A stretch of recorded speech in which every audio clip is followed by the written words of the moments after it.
Okay, one thing I was going to say about Chicago that was really exciting is Anita Alvarez is out. When For those who that happened tonight, at about 56% reporting, she called Kim Foxx to concede. So Kim Foxx is the Democratic nominee for Cook County State's Attorney. For those who are not familiar, if you've not been paying attention with the Buy Anita, Resign Rahm movement, so to speak, um, when the Laquan McDonald video finally came out last fall, and it came out that Anita Alvarez, who is the current Cook County state attorney, not only did they know of the video's existence, Yep. And basically suppress it, but they also knew that the officer accounts were lies, like blatant lies, and that they tampered with evidence, such as taking a video from deleting video from a security footage. So, there are other egregious issues with her. There are like cops that she has prosecuted cases, even though they've lied blatantly about testimony. It's like all types of stuff. She's absolutely corrupt.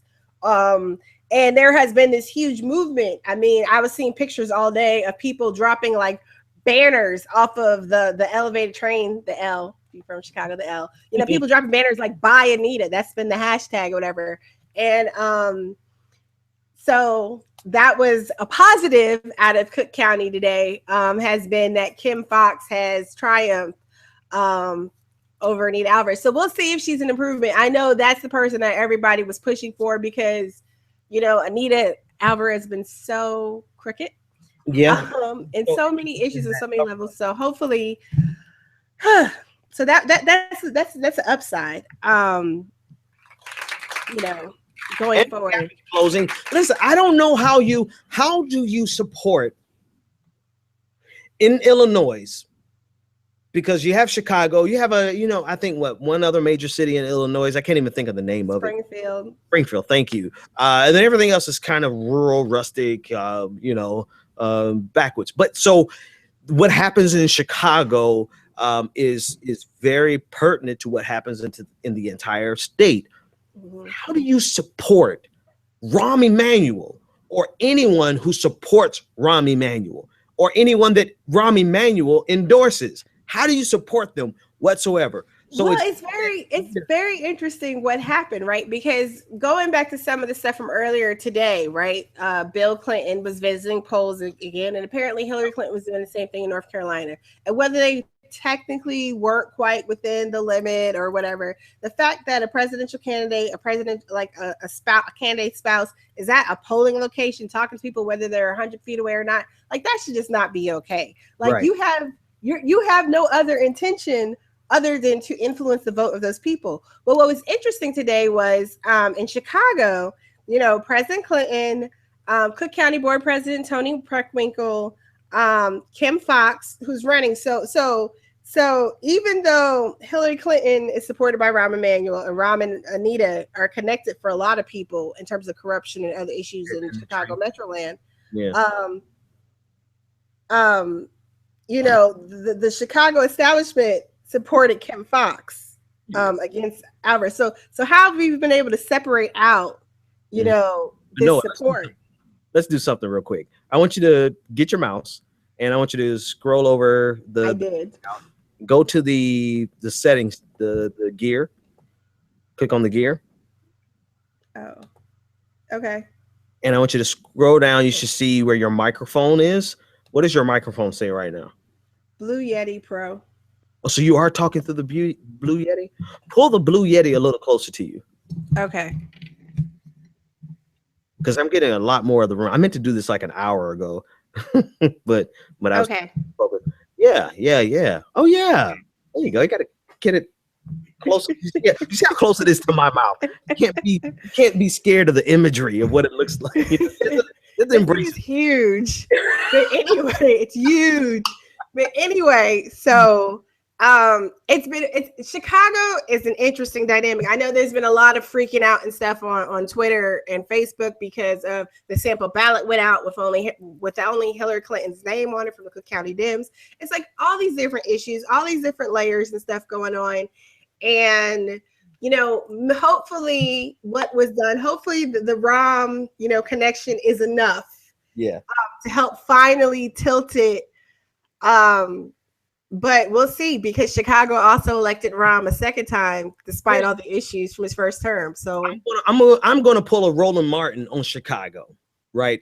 I was listening. I don't listen to Roland Martin often on the radio, but I was listening to him at the time, and he was imploring, he was begging Chicago, get out and vote for, I don't even remember the other dude's name. What's the other dude's name that was running against? Willie? One. Chewy Garcia. Chewy Garcia. Get out and go vote. If you're tired of Rahm, go vote. Roland Martin made a case like nobody else during that election, and Chicago didn't show up. So now I'm going to backtrack. Well, they had a runoff. Well, they showed up, but then the runoff, I think they didn't have enough time to get people, because that's what messes people off, is with that runoff scenario. Right. And but even if they had shown up enough, there would be no runoff, right? That's true. That's my thing. And so if Rahm had already closed 27 schools before that election, and so there was every reason for Rahm to never get in office again. And this is going to sound horrible, but forget about the Laquan McDonald case. Right? He had already done enough to never be in school, in office again. Now I have to circle back to. I'm pressing my leg tonight. I have to circle back to what Alex was saying. You have to be involved and start a long time before an election. Yeah. You have to. And so everyone, like, I want to get Jamal Green now. I want to get him on the show. I'm a fan of that brother. I like the way he takes his time and he thinks about what he's going to say, and he says what he's going to say. Young dude, I like his style. I want to get, but where were the Jamal Greens in the general election for Rahm Emanuel? Like, you guys, like, not Jamal himself, but all the other people who should have been like Jamal. You should have never let Rahm Emanuel get in office again. Like, I think a lot of people woke up. Like, I think a lot of people woke up and just like, we can't let this happen again. And that's why I think you saw people galvanize the way they did around making sure at least Anita Alvarez was not reelected. And that was successful. So I think that has been a tried and true. I mean, there's several groups: Asada's Daughters, BYP 100. Like last week, it's already happened. But last week, going back to the dump Trump, the Trump protest, people incorrectly attributed the protest to the group People for Bernie, or Move On, kind of trying to take credit or something. Yeah, I mean, they helped. There was help that people did. There was a lot going on there, right? To get words out, but but people don't understand what I keep reiterating, what I keep explaining to people. There is a lot of activism that's being led by young people, young women, young men, young people. I mean, even with some of these, because seriously, these Buy Anita actions have been happening for months. And like most recent ones I was seeing were like little kids on the CTA on their way to school, like, 10, 11, 12-year-olds staging actings. They can't vote, but they know how important it is. And this is what we're talking about. You need that real grassroots game going on. So if you're already involved in a community group, or you need to start engaging people, if you're like California, for example, and you have community groups, you have representation in certain, entities, you need to start networking and engaging people now. If you're in New York is in a month. You need to be like building on, figure out who's doing what, going out, talk to people. To be honest, the weather's getting better. Like, mobilize. You need to be mobilized. You need to be talking to people. Like, go back and who texting you at this time of night? Well, no, that's actually my friend Kyle. So I'm trying to get my friend Kyle Preckwinkle on. Yeah. Kyle's mom is Tony Preckwinkle, Cook County Board President. Kyle's a Bernie supporter, union guy, socialist, and he was just messaging me saying the link didn't work. So I'm trying to give him. Did you go to the link that I sent you guys in the Slack room? Yeah, I'm trying to give it to him now. Yeah, give it to him again. I want to say this while you try to get him squared away. What we're doing right now is what should have been done 2 years ago. What we're doing right now, I need for progressives to suck it up. Let's just fuck it, man. Bernie might not win this thing. Okay, I'm going to be the first one to say that, right? Bernie may not win. Rahm Emanuel is still in office. Hillary Clinton might become the president. There's a lot of messed up things that might happen in the next few months. But what we're doing right now is the opportunity to change it if we don't give up right now. We should have started this, and this is, this is my fault, right? I didn't start my show until 2015. That's me, right?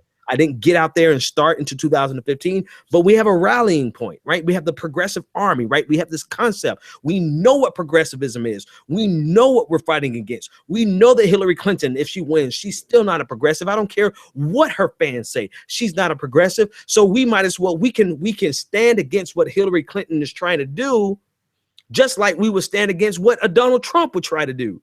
And there's an opportunity in opposition, right? There's an opportunity for us to fight and rage against the machine.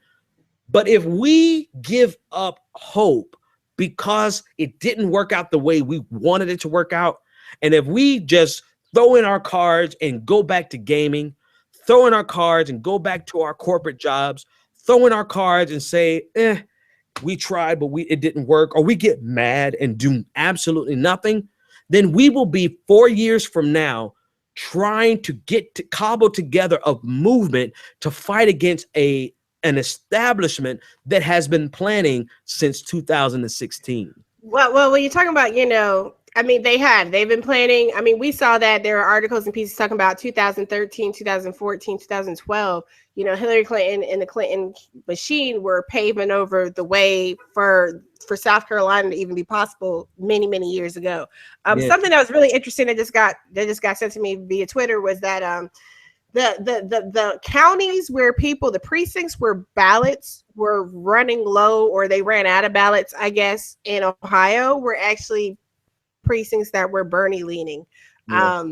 I think we're going to see like anomalies and things like that, and everybody will be like, oh, that's interesting, whatever. I mean, Democrats don't really seem, your true blue Democrats, they don't really seem to be concerned about voter suppression. They don't really be concerned about those who are not getting access to being able to vote properly or on time. I mean, there doesn't seem to be that concern. I know they'll be concerned in terms of November, because that's when, it seems like that's when they were going to be ready to fight. But even when you look at the traditional groups that do like get out the vote, that do voter registration, they have not been seen really anywhere. I have a friend who's outside of Chicago, who's originally from Chicago. She's living in Gary, Indiana.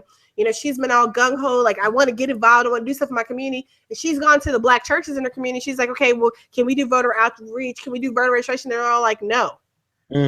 You got to start with these churches. Listen. Okay, first of all, you do. If you got a Black church that needs to be spoken to, okay, obviously, I think most people have figured out what I was in my previous life. Call me, I can go there and shut it down for you. But anyway, two things.